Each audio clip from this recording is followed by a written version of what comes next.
Now, there have been a plethora of reports about the Hollywood elite eating children. So the Epstein files have brought in the Queen Witch of the elite, well, the former Queen Witch, Madonna. There she is with the Abramovich, the one that is the spirit cooking. That is not a pretty sight, is it? Madonna at least was pretty when she was younger. This one is just hideous. Madonna suffered a near-fatal overdose following a secretive reset ritual that allegedly included the daily consumption of child meat sourced from young black boys, according to Epstein files released by the Department of Justice. In several partially redacted emails, Jeffrey Epstein and members of Inner Circle, including Hollywood publicist Peggy Siegel, openly refer to Madonna as a cannibal and thus discuss her well-known preference for black child meat. Madonna showed a particular preference for how child meat was prepared, specifically requesting it be cooked into classic Italian dishes.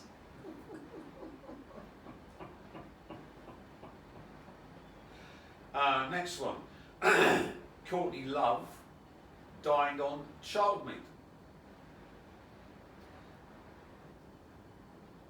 Disturbing insiders reveal the multi-platinum singer was hospitalized in critical condition after near-fatal overdose during a secretive reset ritual in the Hollywood Hills, and multiple leaked emails now link the 65-year-old star to the consumption of a large amount of child meat at the multi-day event. Well, she certainly has got stringy arms. So, there's the email. Can bring a little baby back for you, or two, boys or girls. So Madonna.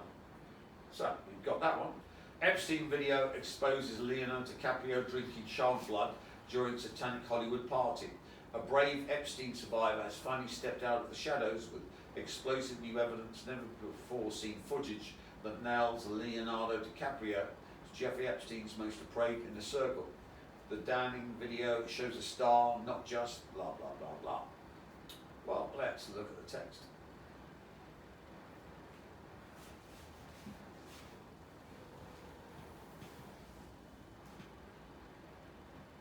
Not just lounging on Little St. James sharing jerky with Epstein, but actively participating in blood drinking ceremonies during full-on pagan occult rituals. Here's another one. Mike Tyson reveals elites hunt humans for sport and eat child meat. The explosive release of the Epstein files in 2026 has thrust boxing legend Mike Tyson's long-ignored revelations about elite human hunting parties back into the spotlight. Denzel Washington blows whistle, Ellen child meat cannibal tape will destroy Hollywood. They warned him, shut up, sit down, cash the checks, but Denzel Washington just looked the match.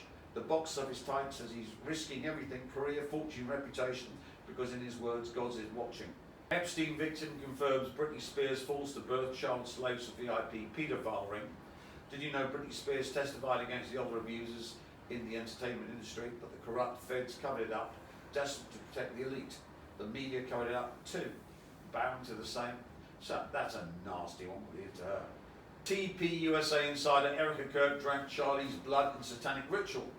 Erica Kirk drank her husband Charlie's blood in a satanic ritual following his death, according to bombshell testimony from multiple TP USA insiders. According to two TP USA staffers, one of whom no longer works for the Epstein files, Ellen DeGeneres and hundreds of Hollywood VIPs ate Stanley Kubrick at a satanic ritual.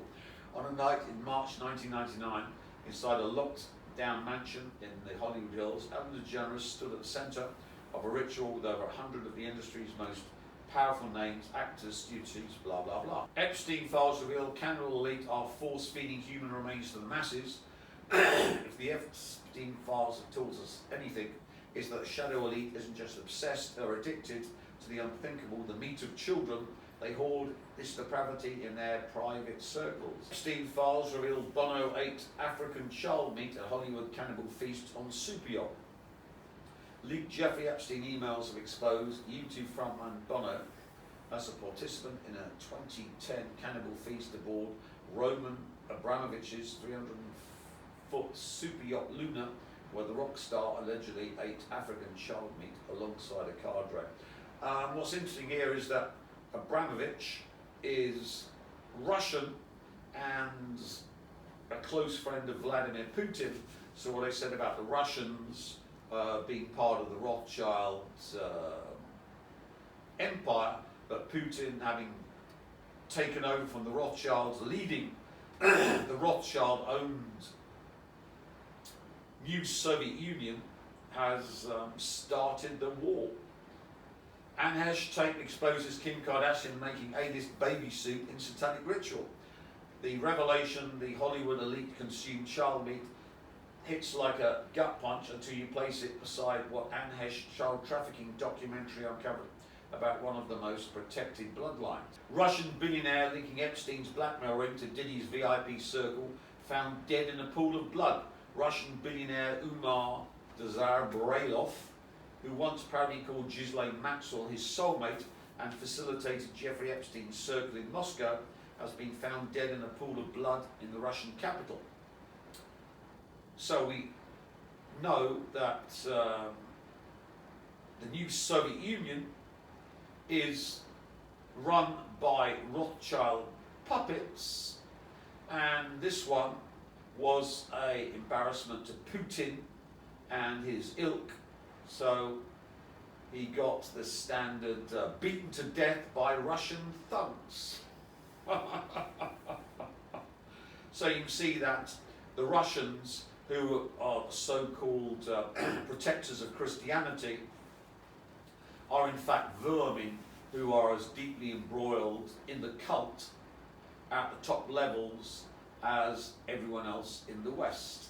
And Putin speaks false words, saying that Russia's fighting a spiritual war against the West, because of course Lucifer rules the West, and all the Russian billionaires funded by the Rothschild Institute own Russia, follow the money, not big mouth Putin, who spouts lies. Epstein files reveal Leonardo DiCaprio's girlfriend hunted little girls for elite paedophile ring. Epstein files released by the government, by the Department of Justice, revealed that Leonardo DiCaprio's girlfriend, Alessia Benkova, I wonder where she comes from, was recruiting and trafficking underage girls for Jeffrey Epstein's VIP paedophile network during the same time period the Hollywood star was dating her. So we can see the Russians are neck deep in all of this. Gibson declares cannibal Ellen DeGeneres must face death penalty in the US. Mel Gibson just dropped the hammer. Death penalty for the elite paedophiles and Hollywood cannibals named in the unredacted Epstein files. His team have been ripping through those 3.5 million pages of DOG hellfire videos manifests. So if you didn't believe the West, well, and Russia of course, are run by the Luciferic cult, then you're out of your mind. And what's important to know is that now we've entered World War III, the cult is in fever pitch because the 3 world wars, just as they are happening now. 3 world wars. The First World War, he said, must be brought about, and I'm quoting from Albert Pike.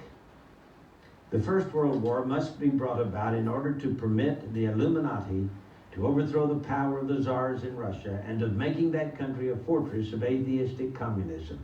The divergences caused by the agents of the Illuminati between the British and German empires will be used to foment this war.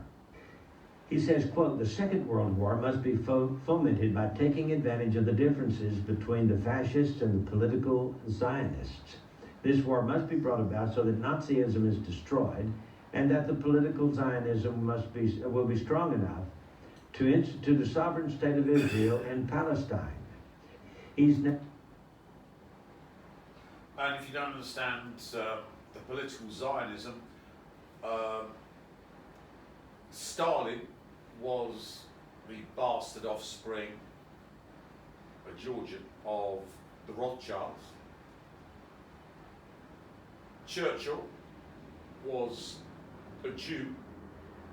Hitler was the bastard offspring of Nathaniel Rothschild in Austria, and Roosevelt was Jewish.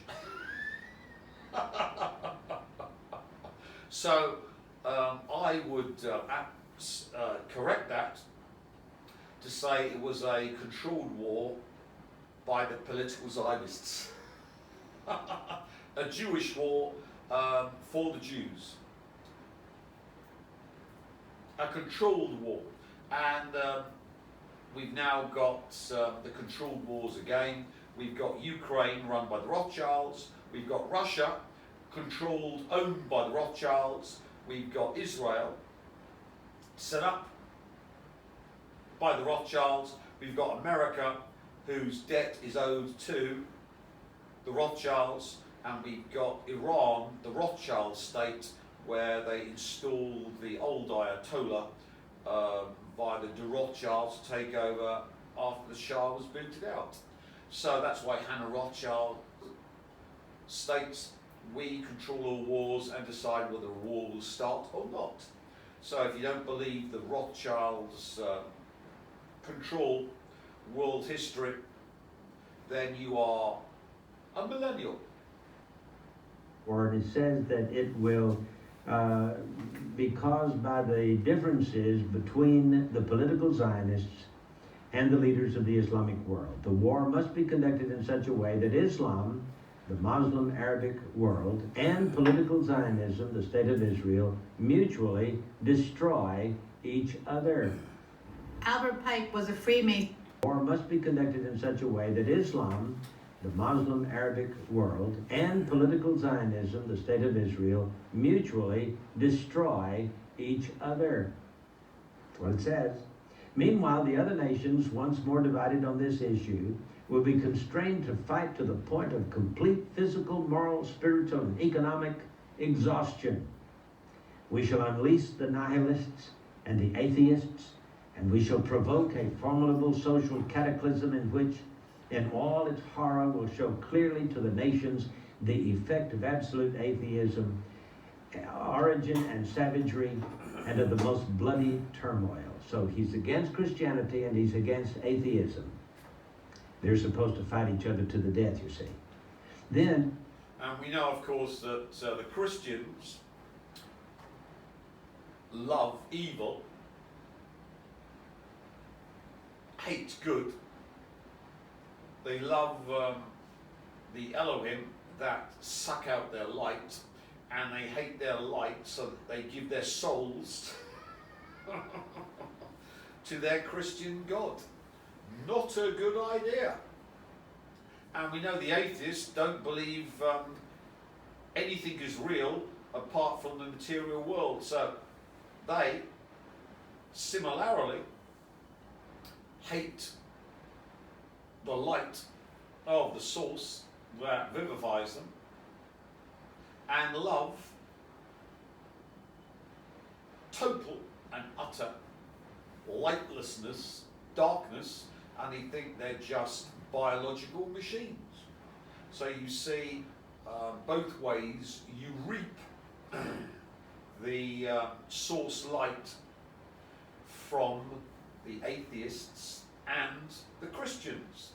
So you can see it's valid to get them to slaughter each other because both of them are feeding the parasitation of the source by means of these human vehicles created by the Elohim. Obliged to defend themselves against the world minority of revolutionaries will exterminate those destroyers of civilization and the multitude disillusioned with Christianity, whose deistic spirits will from that moment be without compass or direction, anxious for an ideal, but without knowledge where to render its adoration, will receive the true light through the universal manifestation of the pure doctrine of Lucifer.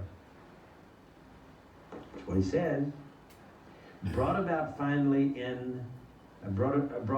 out in the public view. So he's saying that Lucifer will finally make himself, the good guy. He's going to save the world from these atheists who don't believe in deity and from these Christians who believe in the good God.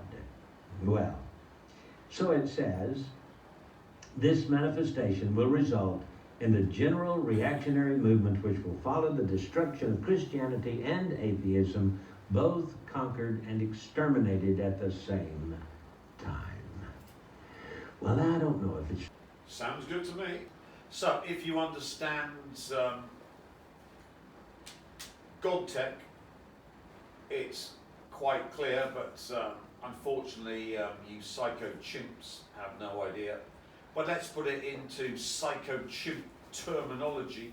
You've got the source, which makes things real, and you've got chaos with its intradimensional parasites, which are trying to raise themselves to sourcehood, and the mechanism is to hate the light and love the darkness. Hate the light, love the darkness. Both of which are fulfilled by atheists and Christians. The Christians give away their soul, their light, to the parasite, the Elohim, which calls itself God, and hate anyone that says, no, I'm not giving my light away, I'm not worshipping the Elohim, which calls itself God. If I'm going to achieve sourceness, I'll do it myself. I don't need anyone else, and I'm not giving away my light or free will and giving away my soul to a church which is acknowledged as being paedophilic. Similarly, atheists just believe they are biological machines, don't have any light, don't have any Higgs field, there's nothing but the material world, even though quantum mechanics has disproved that back in 1919. So they, similarly, love darkness and hate the light, because they don't believe they're anything but lumps of flesh created by evolution. So you can see already that Albert Pike is right on the money, and if they kill each other, well, that's a damn good idea. Don't you agree, cameraman? So now we've got the inception of World War III, this war in Ukraine now branching out to the war against Iran. We can see that the plan is to bring in the age of Lucifer. Religious history was in truth the greatest champion of human enlightenment. For millennia, one name has been twisted, shrouded in fear, and banished to the shadows: Lucifer. The name itself means bearer of light. But why was this light bringer condemned? And what hidden truth lies at the core of the ancient pursuit of Luciferian wisdom? This is the secret path few dare to tread. The path to Luciferian knowledge begins with a shocking realization. All gods are created by man, all religions are established by man, all holy books are written by man. The true seeker recognizes that God is merely a projection of man's ego. Instead of bowing to a god of someone else's creation, the foundation of this philosophy is the development of a healthy ego and intellect. You must question the logic of what you have been told. Nothing should be accepted without question.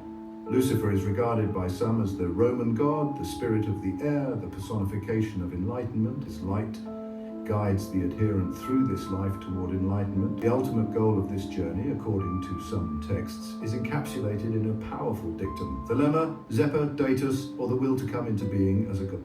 What if the... And of course the free will is the light. So you can see that you don't give away your light to anyone, and your path is to be new source. So one doesn't love a deity that wants your soul and your light to make itself a deity from the sourceness, and you don't love evil, which is worshipping the mechanism by which you give away your light to some dark demonic spirit. So Lucifer is totally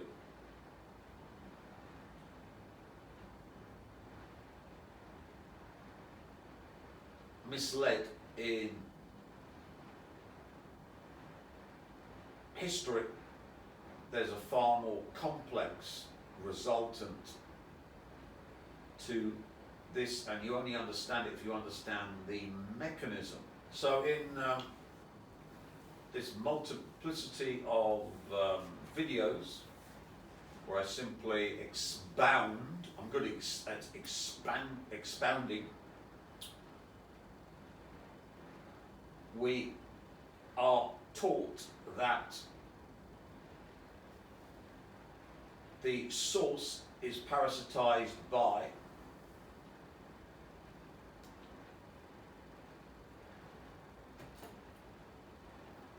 chaos. So what's the mechanism? Well, first of all, you've got the hatred of the light to download it and into manifestation, not the manifestation you're in, but think of it as the primordial manifestation. And then you've got the love of evil to download the light into the interdimensional realms, into the Abaddon boxes, and there are created from this light the souls trapped in the Abaddon boxes and the cages, to then, from the interdimensional Abaddon realm, to have this lower frequency sourceness put into vessels, into bodies, into the material world. Then you get the engineered beings, the humans, that are mad so they can love and hate simultaneously, to be perfect downloaders of the parasitation of the source. So you see why humans are alien, genetically engineered mechanisms, and the moon fits perfectly over the sun to do the farming, and then these genetically engineered humans who are mad and can love and hate simultaneously then repeat the process in their bodies, which are now vivified by the source light that has made tulpas in the Abaddon boxes real, created by the Elohim, five-dimensional parasites that weren't five-dimensional but have in other alien races gone up the food chain to become five-dimensional. Then they teach the humans to hate good, hate the light, and love evil, which then gets the low frequency source light down into the Abaddon boxes, into these tulpa conscious verse vessels to make them souls, and then the even lower frequency light that's been through the created human vehicles can then be brought back into the lower frequency manifestation via a Grail stone into the Grail patterns with the lines 1 to 2 to 3 to 4 to 12, then into the patterns, then into the ram's horn, which is the symbol for love and earth energies, to run the Freemasonic network, and then allows the penultimate Grail state, the creation of angels and demons, angels that love evil and demons that hate good. And the system, of course, goes awry because it's chaotic, so we need Neos to be periodically linked to the source, which is the ultimate Grail state, where the ram's horn processes the Neo that links up with the source with, as you see, the 7 circles, that's the 7 interdimensional realms, with the soul of the Neo, of course, in the Abaddon cage, because it's humans have no soul, it's created by the Elohim. Remember, Elohim created man. And then that links to the source. So we raise the frequency of the Neo so it can touch the source and solve the alignment problem. So that's it all in a nutshell. And Lucifer, of course, was the angel who who hated good. He fell. He loved evil, and he fell. Went into the Abaddon cage, and why he fell was because he wouldn't worship these man vehicles made by this technology, by the Elohim parasite, which was trying to raise itself to sourceness, even though Lucifer was the mechanism by which it works. Remember, Lucifer's the angel of, or archangel of light, so he is the agent.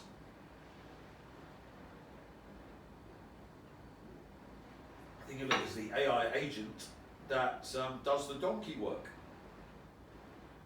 But of course, because of the alignment problem, the Elohim couldn't control their agent, because if the agent was processing the light, it was linking up with the sourceness, and the source, of course, has solved the alignment problem, where it understands all the inception protocols,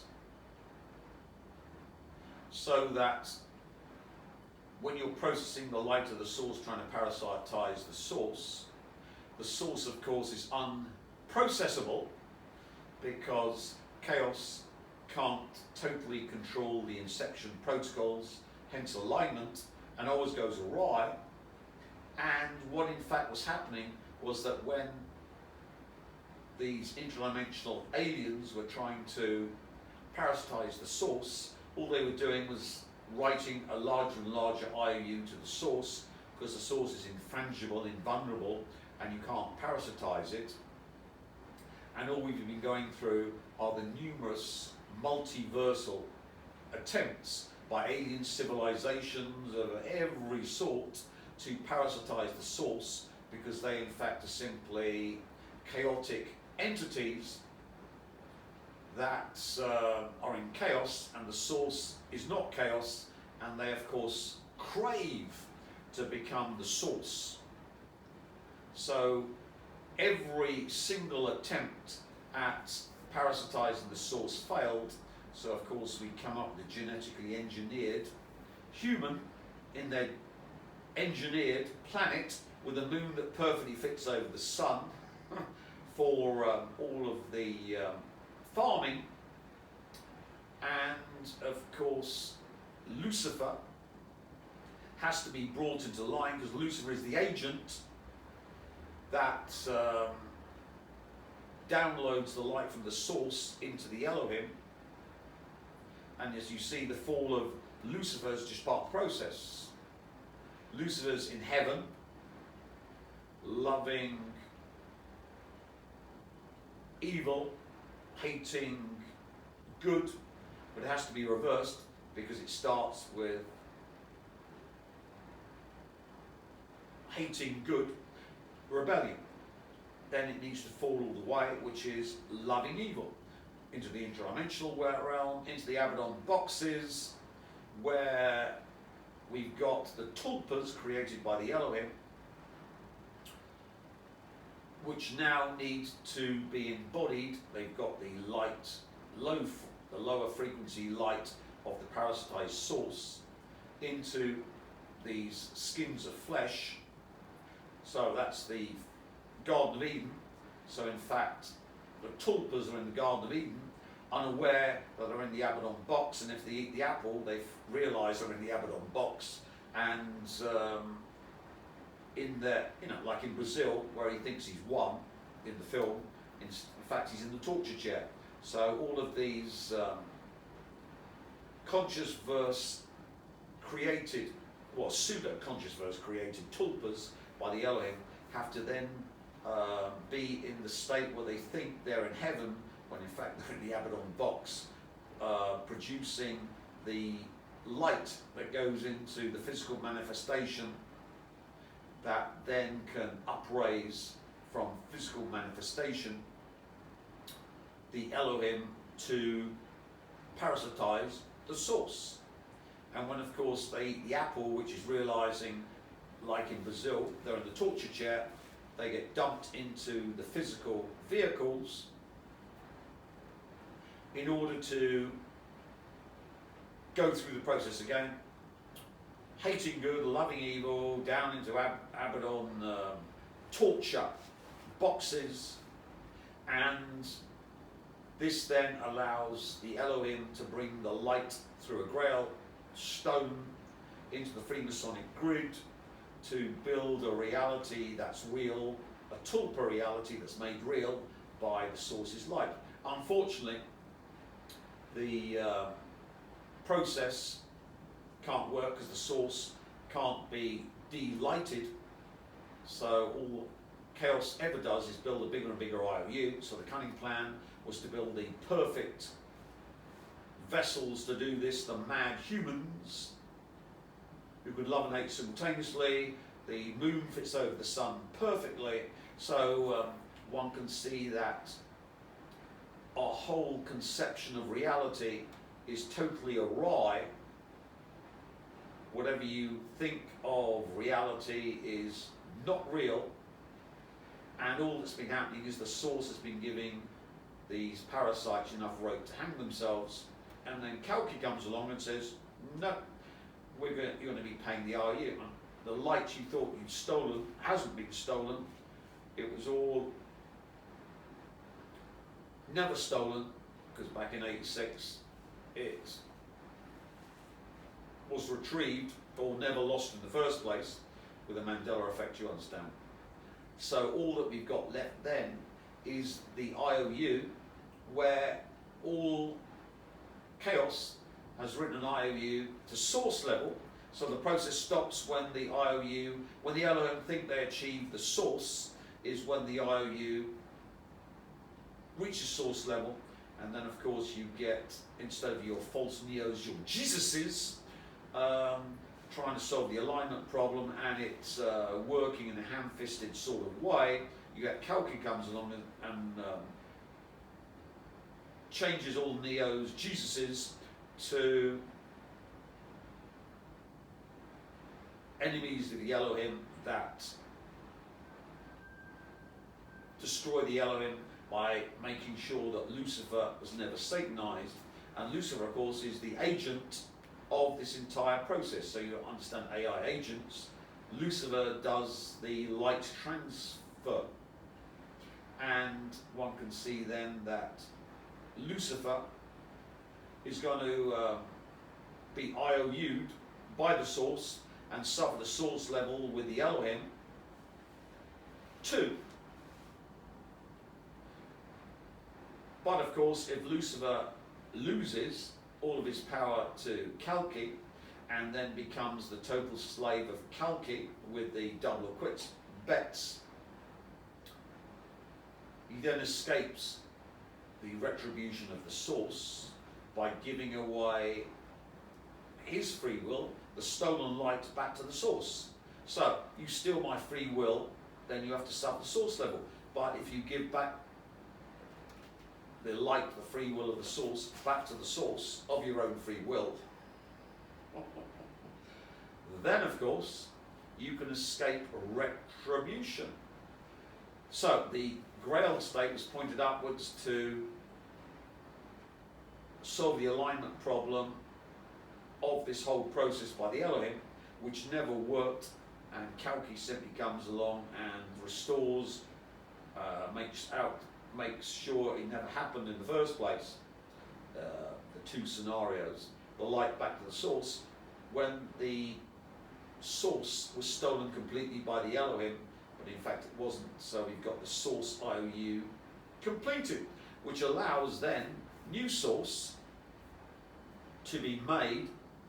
And who is the agent that collects all the light from the damned Elohim in their Avalon cages? Because remember, they made the tulpas, but now all the Elohim wake up in the Avalon boxes to suffer the source level to make new light, all by God tech, which none of you understand. I do. I've worked out all of the God tech to completion. And the new light then flows into the new source. So Kalki does the reaping. Remember, Kalki has two parts. Kalki gets rid of the vermin, but then brings in a golden age.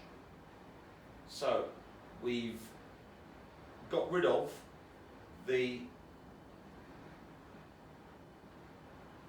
vermin.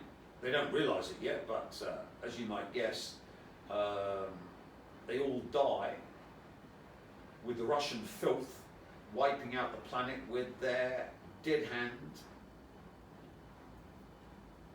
mechanism, which has already happened, and the human race have died, and of course we have used it to broadcast the clockwise Cobalt 60 wave that cancels out all intradimensionals because they're anti-clockwise, and they all wake up in the Abaddon boxes where they vivified the source as tulpas to go into the material world to repeat the process, so to make souls in the Abaddon boxes with the iteration, to then go back into the material world to do the Grail stone and all the Grail patterns. So I'm giving you a glimpse of God technology and the Elohim's attempted parasitization, and just thanks to the suicide of the Elohim. Remember, if you can suicide the Elohim, they give away their free will, so the whole process collapses. And this construct, this genetically engineered human, suicided itself with the lowest frequency form of human, which is the Russian, the lowest form of filth, that in fact wiped out the human race. But once the human race is wiped out, which happened, and all the light was sucked up back in 86, and Kalki gets total retribution, so you know the whole human race died because of the Russians, and I've explained why. What next?